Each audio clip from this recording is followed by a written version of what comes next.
درنو لیدونکو همدا اوس را سره د طالبانو د اسلامي امارات ویان ذبیح الله مجاهد را سره پر لیکه دی. هغه سره مرکه لرو، هیله ده چې د ټولګې تر پایه له موږ سره پاتې شئ. بله ښاغلی مجاهد زما غږ اورئ؟ مجاهد صاحب سلام پر تاسو، هیله ده چې ښه وخت به ولرئ. زما غږ تاسو درځي؟ ستاسو غږ زه په سمه نه اورم.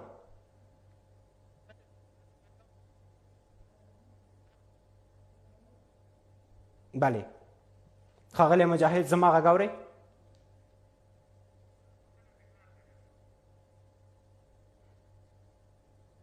مجاهد صاحب که پیل له دې له وکړو چې که د بین الافغاني خبرو لپاره تر اوسه پورې تاسو څومره چمتووالی نیولی دی او کوم خنډونه پر مخ پراته دي چې دغه خبرې ځنډنۍ کړي دي او د خبرو کره نیټې او د وخت او د ځای په اړه کره معلومات راکړئ.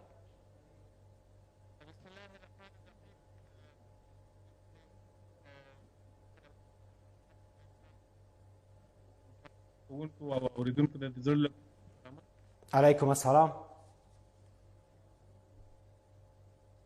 بین الافغاني مذاکرات افغانان ورته منتظر دي او ټول هغه شرایط فراهم کړي چې موږ بین الافغاني مذاکرات ته رسوي او فقط دغه د زندانیانو د خلاصون پروسه تر اوسه ناتکمیله پاتې، دغه ته منتظر یو چې دغه پروسه زر بشپړه سي او زر موږ هغه مطلوبې نتیجې ته ورسېږو چې افغانان په خپل مابین کې سره کینی مذاکرات کوي، خبرې کوي او په مابعد د مسایلو باندې به پرېکړې کوي او دې ته فقط د زندانیانو د خلاصون پروسې ته منتظر یو. نو موږ په خپل اړخ کې بشپړه آمادګي لرو، تیاری لرو او دې ته انشاءالله نږدې یو چې ورسي. دقیقا د بندیانو د دواړو خواو ترمنځ د بندیانو تبادله او د بندیانو خلاصون یو جنجالي مسله وه چې کولی شي د بین الافغاني خبرو لپاره ور پرانیزي. په دې باندې به وروسته هم خبرې وکړو. د بین الافغاني خبرو پر وړاندې بیا هم د پاکستان رول مهم بلل کیږي چې افغان حکومت او پاکستان له پوځي مشر جنرال قمر جاوید باجوه سره طالبانو ولیدل. طالبانو په قطر کې له ځانګړي استازي سره کتلي دي. هلته د افغانستان لپاره د پاکستان ځانګړي استازي سره طالب مشرانو په قطر کې لیدلي. هغوی سره تاسو په کومو موضوعاتو باندې خبرې کړي او د پاکستان رول د بین الافغاني مذاکراتو په پیل کې او بریالي کېدو کې څومره اغېزمن دی؟ ګوره یو شی خو ډېر واضح دی چې ځینې هیوادونه په دغه تسهیل برابرولو کې د مذاکراتو په شاوخوا کې د سفرونو په حد کې یا د نورو ځینو تسهیلاتو په اړه باندې مسؤلیت لري او عقلا مختلف هیوادونه باید عقلا دومره وکړي چې د پروسې نه حمایت وکړي څو موږ له دغه پروسه ښه په مخ بوځو او له جنجال سره مخ نه سي. خو کلیدي مسله د افغانانو پورې اړه لري چې کله د اشغال پای ته رسیږي، بهرني ځواکونه وځي او افغانان په خپل مابین کې یو تفاهم ته رسیږي، دلته موږ په دې باور لرو چې افغانان باید مستقلانه د خپلو ارزښتونو، د خپلو معیارونو او د افغانستان د خلکو د ملي او اولیا ګټو په نظر کې نیولو سره په خپل مابین کې پرېکړه وکړو. نور هیوادونه به د تسهیلاتو په حد کې حمایت هم کوي، ځینې هیوادونه د ډیپلوماټیک حمایتونه یې کړي دي او دا موږ ښه راغلاست ورته وایو. ټول هیوادونه په دې کې ځینې هیوادونه داسې د ناستو دپاره د کوربتوب ژمنه کړې ده، ځینو یې په بېلابېلو چارو کې کومک ژمنه کړې، ځینو یې د سفرونو په حد کې د تسهیلاتو برابرولو په مورد باندې د همکارۍ ژمنه کړې. ولې اساسي او کلیدي مسله د افغانانو ترمنځ ده. موږ په خپلې خوا نه په دې باندې متحد یو، دې ته ژمن یو چې پروسه باید بشپړه افغاني وي، د بهرنیو هیوادونو که هر هیواد وي د هغو له مداخلې نه بشپړه مسؤونه وي، د افغانانو ترمنځ د افهام او تفهیم په چوکاټ کې په مخ لاړه سي. یقینا چې د بین الافغاني خبرو لپاره د سیمې او د نړۍ زیاتو هیوادونو خوشبیني ښودلې ده، هڅې کوي، ځینو هیوادونو ژمنې کړي دي چې په دغه پروسې نه ملاتړ هم اعلان کړی دی او همکاري هم کوي. ځینې هیوادونه هم شته چې په پټه باندې د دغې پروسې د ناکامېدو لپاره هڅې کوي او مخالفت کې ورسره واقع دي. خو پاکستان تل د سهولتونو دا ځل د سهولتونو ژمنه کړې ده او په تېرو 19 کلونو کې دوی د افغان سولې لپاره یا د افغانستان د جګړې د بس لپاره دوی تل له همکارۍ ژمنه کړې، خو هغه ډول چې باید دوی په خپلو ژمنو ودرېدلې وای نه دي درېدلي دي. اوس تازه پاکستان د سهولتونو ژمنه کړې ده. دغه ژمنه د بین الافغاني خبرو لپاره پر طالبانو څومره اغیزه ولري او له افغان حکومت سره به کړې ژمنې څومره عملي کړي؟ بیا هم تصریح کوم چې د اسلامي امارت په اړخ کې د بهرنیو هیوادونو اثرګذاري یا دلته یو تاثیر اچونه دا صدق نه لري. موږ په دې باندې متعهد یو متيقن یو چې تصامیم زموږ خپل لاس کې دي او افغانان باید ټول په بین الافغاني مذاکراتو یا د افغاني قضیې په اړوند تصمیم په خپل لاس کې ولري او اختیارات خپل وي، له هر نوع فشار نه خالي وي. فقط نړیوال هیوادونه او په دې کې د موږ همسایه هیوادونه اسلامي هیوادونه دوی بېلابېل مسؤلیتونه لري. هغه مسؤلیتونه دا دي چې دغه جریان چې افغانان سولې ته رسوي، افغانستان استقلال ته رسیږي او یو نظام چې هغه د ټولو افغانانو نه متشکل وي، اسلامي حکومت دلته منځته راځي، د دغو په وړاندې خنډونه ایجاد نه کړي، څوک موانع ایجاد نه کړي. او بې له شکه موږ ځینې کړۍ داسې وینو یا یې لرو چې هغه د دغه پروسې په وړاندې اوس هم خنډونه اچول غواړي. ځینې استخباراتي حلقات دي چې خنډونه اچي، د جنگ دوام غواړي، دلته د امریکایانو شتون طرفداري کوي. هغه د کابل ادارې په اړخ کې ځینې استخباراتي اشخاص ته په ځینو غربي هیوادونو کې هم داسې اشخاصو کړۍ شته، موږ مافیایي کړۍ یو خبیثه حلقه ورته ویلی سو چې هغوی د جنگ دوام دپاره بېلابېل تشویشونه اچوي، غلط راپورونه خپروي، غلط پیغامونه ورکوي له بېلابېل اړخونو نه. ولې بیا هم اسلامي امارت دې ته ژمن ده چې په لومړی کې د امریکایانو ځواکونه له افغانستانه بشپړ ووځي، د تعهداتو مطابق چې په دوحه کې شوي دي. وروسته له هغه نه بین الافغاني مذاکرات د افغانانو په مستقلانه فضا کې هغه پیل شي او په مخ لاړ شي. تفصیلاتي موضوع ته به بیرته هم راګرځو.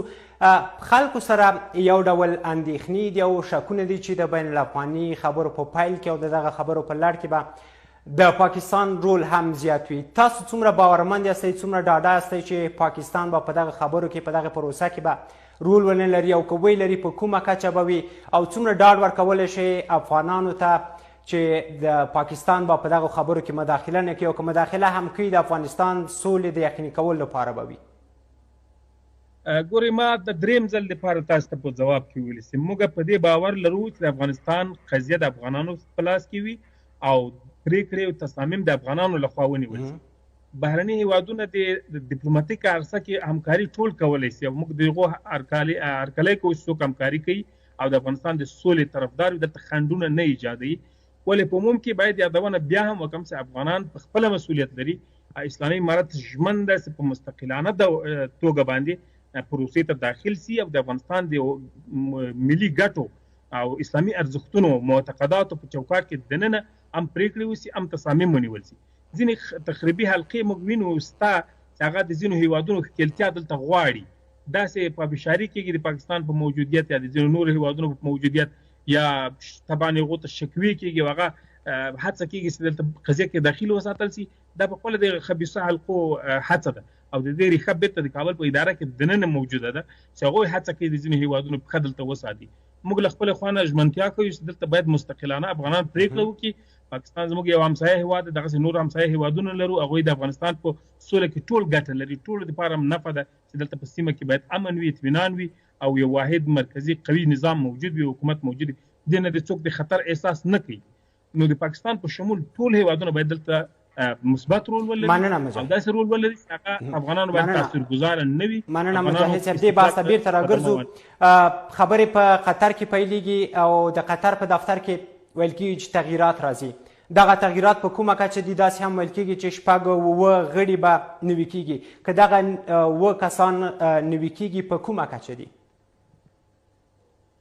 نو یادونه باید وکول، خو تغییر تبدیل په کوم ارګان یا په کومه اداره کې راتګ دا کومه نوې خبره نه ده. په هر ارګان او په هر اداره کې د اسلامي امارت هم کله کله تغییرات پسې ضرورت ویني، با تجربه اشخاص راوړي او ښه اشخاص دا به وي.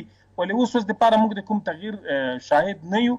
په دې مورد چې کوم شایعات خپرېږي هغه اساس نه لري اگر چې د کوم د تشویش خبره نه ده ولې واقعیت نه لري داسې خبرونه موږ د کوم تغییر شاهدان نه یو کوم ټیم چې موږ د مذاکراتو لپاره تعیین کړی هغه په خپل حال باندې ستا او آمادګي لري او انشاءالله په دې مذاکراتو د پیل لپاره به مننه وارد دي مذاکراتو شي. لومړنۍ ناسته ښاغلی مجاهد ویلی شي چې کله پیلیږي او راپورونه همدا دي په لومړنۍ ناسته به په قطر کې وي ویلی شي چې دغه به څرنګه وي او څرنګه پلان شوې ده لومړنۍ ناسته؟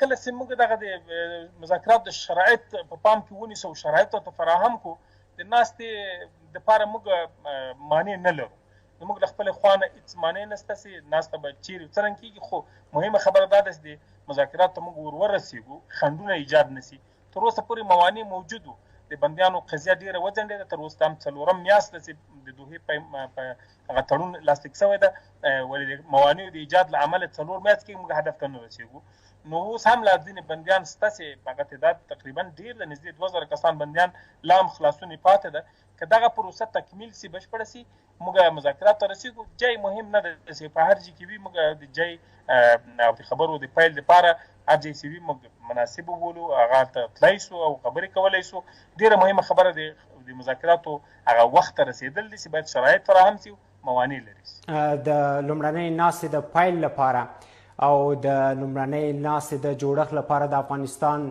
حکومت د ملي مصالحې شورا سره هم په تماس کې یاستئ او که نه او په دغه ناسته کې به امریکایان هم ګډون ولري که نه یوازې افغان حکومت سره به مخامخ ناسته وي؟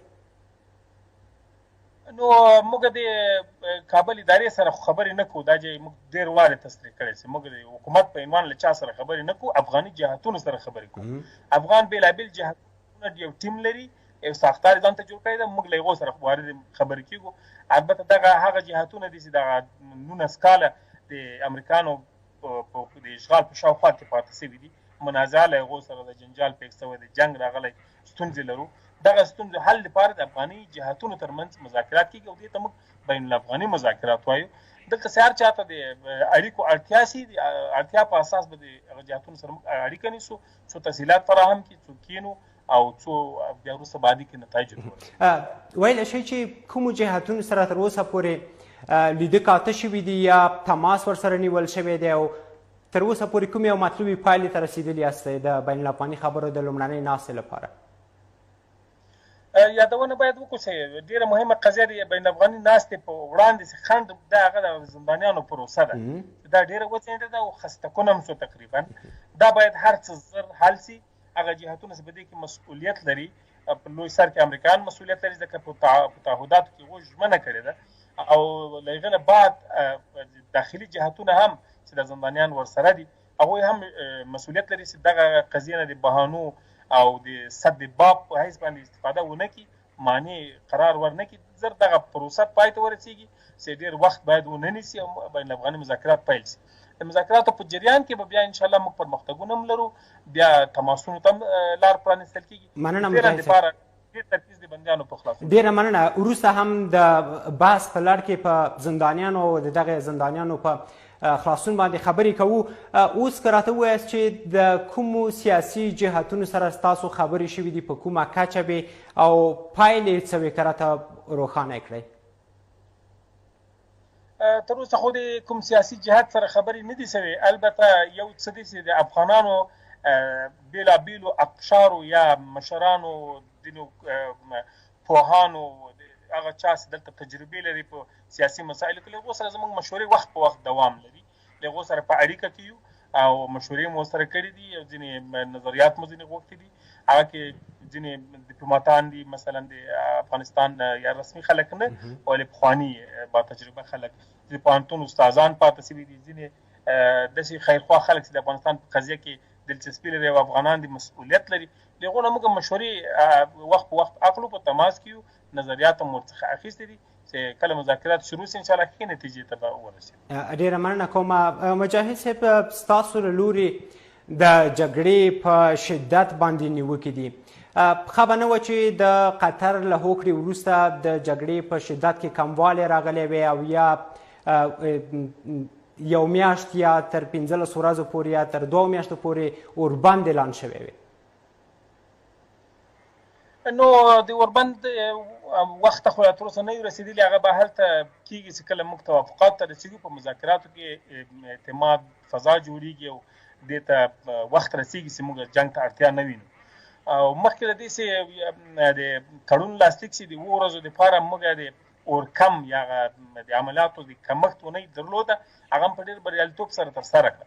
وروسته له هغه نه هم د حسن نیت په خاطر اسلامي امارت له خپل اړخه د عملیاتو حجم ټیټ ساتلی. کوشش کوو د تیر کال یا د نورو وختونو په نسبت باندې چې هلته به موږ دغه عملیات په دې وخت کې 100% درلودل، اوس هم 40% ټیټ ساتلی دی. 40% کې د عملیات لرو او د عملیاتو موارد هم هغه جوړونه دي چې کله د کابل ادارې عسکر عملیاتو ته راوځي، کله کله زموږ په وړاندې باندې نوې پوستې افرازي، سیمې نیسي او کله کله لوی تهاجمي عملیات کوي. موږ مجبوري کوو بیرته غبرګون او ریاکشن. مننه ښاغلی مجاهد. لکه څنګه چې تاسو په خبرو کې وویل عادي حالت کې موږ جنګ ټیټ ساتلی، لکه څنګه چې تاسو همیشه ټینګار کړی چې موږ د جګړې شدت کم کړی په همدغې موده کې، خو تېره اونۍ خونړۍ وبلل شوه او افغان حکومت هم راپور خپور کړ چې سلګونه کسانو ته ملکي افغانانو ته مرګ ژوبله اوښتې ده. په کور دننه نیوکې او بهر نیوکې پر تاسو دي چې د جګړې شدت یې نه دی کم کړی بلکې جګړه لا پسې زیاته شوې. یو خو په دې مورد باندې د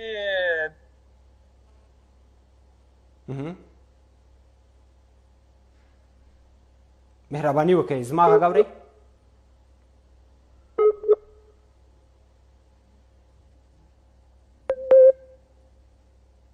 بله ښاغلی مجاهد، زما غږ اورئ؟ زما غږ اورئ؟ غږ مې درځي. ښه پوښتنه مو واخیسته که بیا یې مطرح کړم.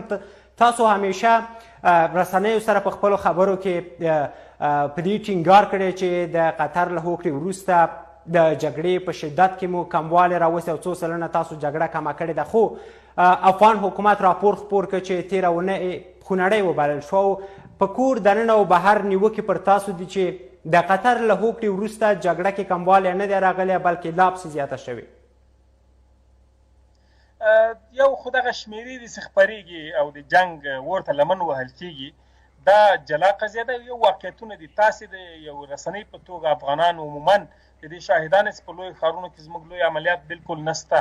تاسې به لیدلي وي موږ فدایي عملیات درېدلي دي، تاسې به لیدلي وي موږ ولسوالیو ته چیرې سقوط نه دی ورکړی، تاسې به لیدلي موږ په ښارونو باندې لویې حملې نه دي کړي. حال دا چې دا د جنګ موسم ده، په دې وخت کې موږ جنګ ټیټ ساتلی او دغه څه عملیات چې کېږي هغه ما مخکې مې یادونه وکړه چې موږ په دفاعي حالت کې یو. د دښمن مثلا دا اوس جوزجان کې اقچه کې دوی عملیات لري، موږ مقابله ورسره کوو. اوس په تګاب کې دوی عملیات د یوه هفته کېږي راوتلي دي، موږ مقابله کوو. په هلمند کې بېلابېلو وختونو کې دوی عملیات کوي. تاسو به راپورونه اورېدلي 2 ورځې مخکې دوی ویلي د کندهار په سپین بولدک ولسوالۍ کې دوی کلي نیولي او سیمې نیولي، نوې پوستې اچي. دا په خپله د موږ سیمې لاندې کول دي. موږ ریاکشن لرو، دفاعي حالت لرو. نو طبیعي دغه د جنګ بهانې دي. او بل دغه راپورونه چې خپرېږي، راپورونه په دې غرض دي چې څو پورې وسي کولی دلته د فضا جنګي وساتل سي، امریکایانو ته هم تشویش ایجاد کړي، دغه د دوحې تړون هم یوه ډول صدمه ورته وارده کړي. دغه جنګ طلبه کړۍ موږ وینو. د کابل په اداره کې هم یوه حلقه شته، ما یادونه وکړه چې یوه خبیثه حلقه ده، کوشش کوي د جنګ دوام دپاره توکي برابر کړي، کله پروپاګند کوي، کله مجاهد، کله جګړیز. لکه څنګه چې تاسو مخکې هم خبرو کې ویل چې مونږ یوازې د هغو بریدونو دفاع کړې چې په مونږ باندې بریدونه کېږي. تاسو اوس په دفاعي حالت کې یاستئ که نه؟ بلې زه مطلق ویلی سم په ټولو هغه ساحو کې چې موږ واکمني ده یا د موږ ساحې دي په هغه ځای کې موږ دفاع کوو. دښمن نوې پوستې افرازۍ موږ نه پرېږدو. دښمن د موږ په لارو باندې راځي، خپل اکمالات او قطارونه تېرول غواړي، موږ یې نه پرېږدو. کله کله داسې کېږي چې دښمن په لوی لاس لوی عملیات افراز شروع کوي او اغازي، لکه ما یادونه وکړه دا اوس اقچه کې دوی عملیات لري، دا اوس سلګونه ټانګونه قوا هلته لېږلې ده، موږ مقابله کوو سره مجبور یو. دا خپله دفاعي حالت داسې موږ اختیار کړی. دغسې وضعیت که نور هم سې روان وسي او د جګړې شدت ښیي، عامو افغانانو ته هم په دغه بریدونو کې مرګ ژوبله وړي، فکر نه کوي چې د سولې بین الافغاني خبرې به نورې هم وځنډي او د همدا ډول به د زندانیانو د تبادلې او د زندانیانو د خوشي کولو پروسه هم لکه میاشت یا 20 ورځې مخکې چې په ټپه درېدلې وه بیا ودرئ؟ نو د دغه حالت مسؤل جهت باید وپېژنو چې دا څوک دي چې دغه جنګ غځول غواړي. دا جهت موږ افغانانو ته او تاسې ته د رسنیو په شکل او موږ ته دا مهم ده چې باید واضح کړو ما یادونه وکړه که چیرې د دوحې تړون نه وروسته د جنګ طلبو کړیو لخوا د موانعو د ایجاد مسله نه وای مطرحه، اوس به موږ څلورمه میاشت کې داسې بین افغاني مذاکراتو به دوام کوو، ډېر پرمختګ به هم کړی. یعنې د 4 میاشتې چې بیرته د مذاکرات شاته به ولیدي، په یوازې بیرته جنګ پاتې شوی په میدان باندې، هغه څوک یې کوي چې د جنګ د دوام دپاره بهانې لټول غواړي او جنګ دپاره توکي آماده کول غواړي. اوس هم که جنګ څوک ونه غواړي، موږ ما یادونه وکړه چې په دفاعي حالت کې یو، موږ جنګ نه غواړو، د مذاکراتو نارې ویو، د مذاکراتو شعار ورکوو، د مذاکرات د پیل دپاره هر څه زر بار پیشنهادات لرو. اوس که څوک موانع ایجادي، کله د بندیانو د خلاصون په پروسه کې خنډونه ایجادي، کله نورې بهانې کوي، کله تبلیغات کوي، کله د خپلو استخباراتي حلقاتو په وسیله باندې پروپاګند کوي، دا په خپله د جنګ ورته پوکی ده چې جنګ دوامداره ساتل غواړي. نو که څوک جنګ دپاره د درېدو طرفدار وي، باید هر څه زر بین افغاني مذاکرات پیل سي، چې هلته موږ خپله جریان روان سي، جنګ دپاره د حل لار سنجول کېږي. مذاکرات کېږي د همدې دپاره چې جنګ دپاره د حل لاره پیدا کړو، چې جنګ ته ضرورت پیدا نه سي. نو خو هغه یوازینۍ لار ده، باید ټول هغو ته رجوع وکړو. بیرته راځو د زندانیانو چې یو جنجالي موضوع ده او همدغې جنجالي موضوع د سولې خبرې هم زندنۍ کړي دي. افغان حکومت وایي چې 3814 تنه طالب زندانیان دوی له زندانونو خوشي کړي دي او 1183 زندانیان پاتې دي. اوس هم هغه یو شمېر زندانیان آیا شته دی چې د امریکا او اروپا په تور لیستونو کې وي؟ یادونه باید وکړو چې د زندانیانو پروسه د دوحې د تړون د منل شوو پریکړو څخه یو پریکړه ده. دا آغاز هم ده، که چیرې د زندانیانو پروسه کې څوک خنډونه اچي یا مانع ایجادي یا دغه اصل نه عملي کوي، معنی دا د وروسته په پریکړه کې هم باور نشي کېدلی. د زندانیانو خلاصون د دې لپاره مطرح اوسي، باید د اعتماد فضا لوړه سي او زندانیان معلوم اوس تعداد یې چې 15000 زندانیان به د اسلامي امارت وي او په دغه په تناسب به اسلامي امارت هم خپل بندیان خلاصوي. او بل دا ده چې دغه پروسه باید په 10 ورځو کې تکمیل شوې وای. اوس دا ځنډول کېږي او ستونزې ورته ایجادېږي په دغه بهانه چې دا په تور لیست کې ده، دغه کس مجرم سو نن، یا دغه کس حق العبد لاندې راغی، یا دغه کس نه خلاصو دا خلاصو. دا په خپله د جنګ غوښتونکو کړیو کار ده. موږ بیا ټینګار کوو چې د لیست ورکړل شوی، فیصله شوې ده، بندیان که په هر صفت باندې موصوفه دي، د اسلامي امارت اړوند بندیان دي، جنګي بندیان دي، هغه په سیاسي قضیه کې نیول شوي، باید د پروسې د پرمخ بیولو لپاره خوشي شي. خو یو شمېر زندانیان شته، یو شمېر زندانیان شته چې د امریکا او اروپا په تور لیستونو کې دي. اروپا او امریکا سره تاسو د تور لیست هغه زندانیان چې دوی سره په تور لیست کې شامل دي، کوم نتیجې ته رسیدلي یاستئ که نه؟ دا غلطه خبره ده. دا ادعا چې هر چا کړي چې پولیچرخي او په باګرام کې داسې زندانیان شته چې په تور لیست کې، دا غلطه ده. دا ادعا هغه څه دي، بیا هم زه ټینګار کوم چې د موانع د ایجاد په حیث باندې د ټکي نه استفاده کوي. که هر څوک یې کوي، که د یو ملک، که د اروپا په خوله باندې څوک دا خبره کوي، که د یو اخبار په خوله یې کوي، که مخامخ په مجلس کې کوي، دغه موانع ایجادول دي. په تور لیست مسله هېڅوک هم په تور لیست کې نشته. دغه لیست یې ورکړل شوی د امریکایانو لخوا، توافق پرې شوی. نو څرنګه تور لیست کې دا خلک پاتې کېدلی شي؟ توافق شوی چې په 10 شپو کې به دا خلاصېږي. امریکایي جهاد په دې باندې لاسلیک کړی ده، توافق او ژمنتیا دواړه لري. نو څرنګه به تور لیست کې څوک پاتې شي؟ او دا خبرې یا د موانعو د ایجاد لپاره ځینې کړۍ کوي. موږ هغو ته وایو چې دا د جنګ د دوام مسؤلین دغه کړی دي، چې دغسې بهانې لټوي او نه غواړي چې بندیانو پروسه هر څه زر حل شي او لانجمنه کوي. ښاغلی مجاهد، آیا تاسې منئ چې یو شمېر زندانیان مو چې د افغانستان له بندخونو آزاد شوي دي جګړې ته نه دي تللي؟ بالکل په صراحت سره باید ووایو چې دغه بندیان له ډېر اوږدو بندونو نه خلاصېږي. له روحي پلوه هم دې ته آماده نه دي چې دوی جګړې ته لاړ شي. له نظامي پلوه موږ په بشري ځواک کې هم اړتیا نه ورته لرو چې دې نظامي لیکو ته بوځو، ځکه موږ دا اوس ډېر مجاهدین لرو، د هغو تجهیز او تمویل لا نشو کولی. یعنې دومره خلک موږ سره په آماده دي، په جهاد کې اخته دي، په بوخت دي. ضرورت نه لرو چې بندیان بیچارګان چې 10 کاله 12 کاله په زندان کې تېر کړی، د هغو تعلیمي بهیر صدمه لیدلې، د هغو فکري او ذهني حالت نورمال نه ده، صحت یې جوړ نه ده، هغه بېرته جنګ ته موږ غواړو. نو هېڅوک هم جنګ ته نه ځي او نه تللي دي. دغسې خبرې کول هم واقعیت نه دی. له وړاندې له دواړو خواو نیوکې دي چې ځینې کړۍ ځینې هیوادونه ځینې استخباراتي سازمانونه د افغانستان د سولې د پروسې پر وړاندې خنډ دي. دوی د دغې پروسې د ناکامولو لپاره هڅې کوي، بریدونه کوي، ځینې هدفي وژنې کوي تر څو وضعیت ګونګ کړي، وضعیت ناامنه کړي او نیوکې زیاتې کړي. ویلی شي چې کورنۍ او بهرنۍ کړۍ شته دی چې د سولې مخالفت کوي او که راته ښکاره ووایي چې دغه کړۍ څوک دي؟ بله، دا یو مثلث کار کوي. ما مخکې مې یادونه وکړه، یو خبیثه مثلث کار کوي د جنګ د دوام دپاره. هغه څوک دي چې دغه جنګ پیل شوی ده، د هغو ګټې او تجارت هم ورسره پیل شوی. اوس که جنګ پای ته رسېږي، د امریکایانو قوت دلته پای ته رسېږي او اشغال پای ته رسېږي، د هغو هغه اقتصادي منابع هم ورسره وچېږي. هغه کړۍ جنګ غواړي.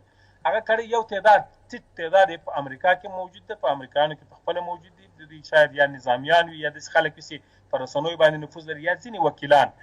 او په ځینو نورو اروپایي هیوادونو یا په ځینو نورو هیوادونو کې هم اشخاص موجود دي، داسې اشخاص چې د جنګ د دوام دپاره وخت په وخت نظریات ورکوي، وخت په وخت غلط راپورونه خپروي، پروپاګند کوي، ناسم ادعاګانې او تهمتونه لګوي. دغه کړۍ دي. او یو د کابل په اداره کې، د کابل په اداره کې دننه د کابل ادارې ملي امنیت اوسني کارمندان او پخواني چارواکي دوی په مشترکه توګه چې د اشغال په لمنه کې رشد کړی، دوی هم هماهنګ دي سره. دوی دغه دوه د باندنیو کړیو سره هماهنګ دي او په یو ډول باندې دا پروسه تخریبول غواړي. کله دلته پروپاګند کوي، کله دلته د القاعدې د موجودیت خبره کوي، کله دلته اتهامات پورې کوي چې ګنې طالبان تعهدات ته متحد نه دي، کله د شلو ډلو خبره کوي په اسلامي امارت کې، کله د بې اتفاقیو خبرې راپورته کوي.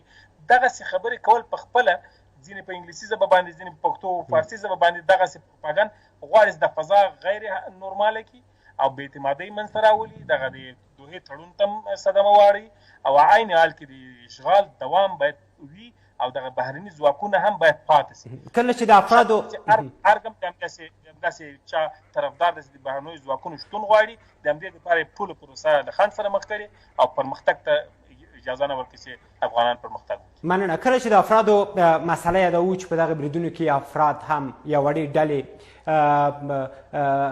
شامل دي او دغه بریدونه ترسره کوي د ځینو اهدافو لپاره یا د ځینو استخباراتي سازمانونو لپاره یا د سیمې هیوادونو د ګټو د خوندي کولو لپاره، آیا تاسو فکر کولی شئ چې په دغه عمره لوړه کچه باندې بریدونو سازماندهي او بیا ترسره کول دا د افرادو کار وسي تر څو د دوی تر شا هیوادونه او یا لوی جنګي ډلې یا استخباراتي سازمانونه نه وي ولاړ؟ ما وویل چې دا هیوادونه فکر نه کوم، ځکه ټول هیوادونه اوس په دې نتیجې ته رسېدلي چې په افغانستان کې سوله او د اشغال پای ته رسېدل د ټولو په ګټه دي. هم سیمه ییز هیوادونه دې باندې متحقین دي، هم لرې او نږدې هیوادونه ټول دا غواړي چې دلته په افغانستان کې امریکایي موجودیت هم نه وي او دلته امن او سوله هم ټینګه شي.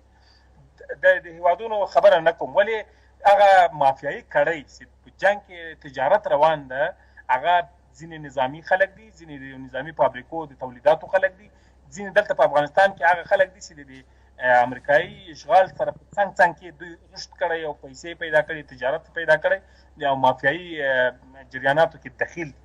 دا خلک دغه عملیاتو نه حمایت کوي، ځینې کړیو نه استفاده کوي. حتی موږ ویډیوګانې خپرې کړې چې د داعش موجودیت هم استفاده کوي دلته د پروسې د تخریب لپاره. نو دا بریدونه په لوړه کچه هم نه دي چې موږ معرفي کړو. یو ځي او د مسجد امام باندې برید کوي، هغه شهید کوي. دا ډېره وړوکې خبره ده، یو څوک لا چې ماین کېږي په خپله شواهد موجود چې یو غټ ارګان ځي هلته د تلاشي په بهانه باندې ماین جای په جای کوي، سبا چاودنه کوي. دغسې یو ځینې عملیات هم کوي، په ځینو ځایو کې تخریبي حملې کوي په خلکو باندې. دا ډېر بزدلانه او کمزورې حملې دي، ولې هغه شایع زیاته سي، اوازه یې زیاته سي، کوشش کوي فضا غیر نورمال و. خو یو شمېر افغان حکومت یو شمېر هغه بریدګر چې نیولي دوی په خپلو اعترافونو کې منلې ده چې دوی وسلوالو طالبانو پورې اړه لري. په دې وروستیو کې په کابل کې یو شمېر دیني عالمان په نښه شو، څارنوالانو باندې هم بریدونه چې هیچا مسؤلیت نه دی اخیستی. خو له دې وړاندې یو شمېر بریدګر چې افغان حکومت لخوا نیول شوي دوی په خپلو اعترافونو کې منلې ده چې د طالبانو پورې اړوند وو. دغه ادعاوې ناسمې دي، غلطې دي. که داسې څه وي، موږ ویډیو خپره کړه، هغه یو جرمي حلقه مو ونیوله چې 2 نفره د داعش پورې اړوند، 2 نفره هم د کابل ادارې د امنیت ملي پورې اړوند. هغو د علماو د وحید مجده شهادت باندې او د ځینو علماو په عملاتو کې په لاس لرلو باندې اعتراف وکړ. دغسې ځینې نور کسان هم یو څوک شته په کابل کې دي د وسلوال دي، غیر مسؤل وسلوال چې له هغو نه غوښتنه شوې چې یو نفر وزنی 25 لکه افغانۍ واخلي. دا به هم تاسې په دغه رسنیو په آزادو رسنیو کې دا خبرې لیدلې وي او داسې هېڅ دلیل نشته چې داسې کسان دې ونیول چې بیا د اسلامي امارت پر ځان مربوط. یو شمېر سرچینې وایي چې جنګ معلومه ده او د جنګ دوام موږ نه غواړو، موږ د اشغال پای ته رسېدلو تعهدات او وفاداري غواړو. یو شمېر سرچینې وایي چې القاعده ډله